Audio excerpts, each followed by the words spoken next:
back to the Reusable Eco Home. Today I'm going to be showing you how to prepare a garden bed that needs some extra nutrients to plant in some new winter crops that has some plants still in it and a lot of weeds, as you can see, the grass growing through. So what you need to determine is whether you're keeping these plants or you're just going to put them in your compost. I'll be keeping these plants, so I'll be digging them out.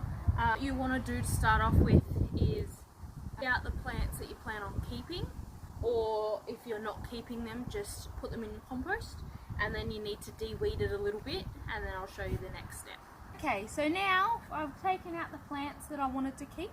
We're going to turn over the garden bed, add some fresh soil and some cow manure to add some nutrients back into the garden bed. All these roots here that you can see is organic components to the garden bed. They will all break down and that'll be fine. So you can leave any of those in. You just want to take out any of the major weeds that you can see. So we'll just turn this over. And then we want to add in our cow manure. So I don't live on a farm, so I just purchased my cow manure. This one here is just premium cow manure that I've got from the store.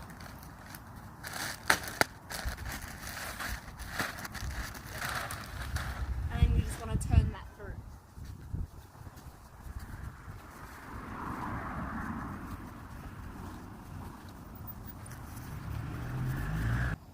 Okay, so now we've turned that over, we're going to add some fresh soil.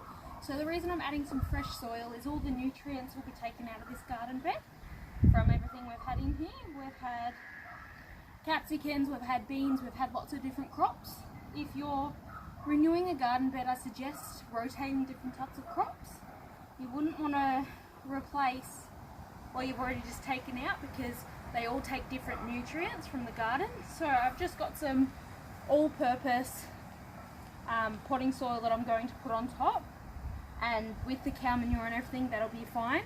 The cow manure is fertile manure, but it's not overly fertile, so it's not going to burn our fresh little plants that we put in here when we're ready to go. So I'm just going to dump one bag all over of well draining chunky potting mix, and then spread that over the top. And then once that's all spread over, if your soil is a little bit more dry, I suggest giving it a really good water in, and then we'll go on to the next step.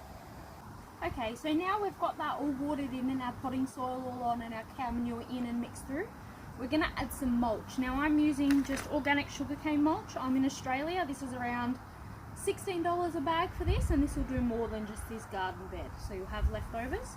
What you want to do is give a nice generous amount of the mulch. What it does is help retain moisture and also help keep some warmth in the ground so nothing evaporates too quickly.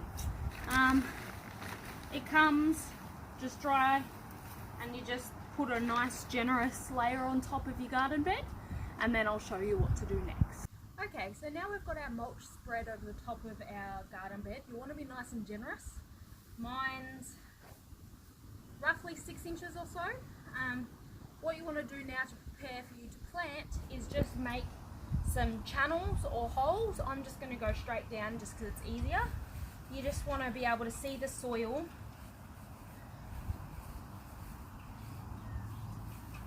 in between, so you can see how thick and generous I've made that mulch. You just want to make channels for your new plants in there. You don't want to plant directly into your mulch because it's so light and flowy, there'll be no water retention, so your plants will dry out super quick. So what you want to do is you just want to make channels for your plants to go into, because then that way they'll be protected from the elements, but they won't lose moisture too rapidly. So now you've made your channels and your mulch is on, everything is nice and prepared for you to garden straight into. You can put your seedlings in for this time of year, and then you're all good to go. Thank you for watching, everyone.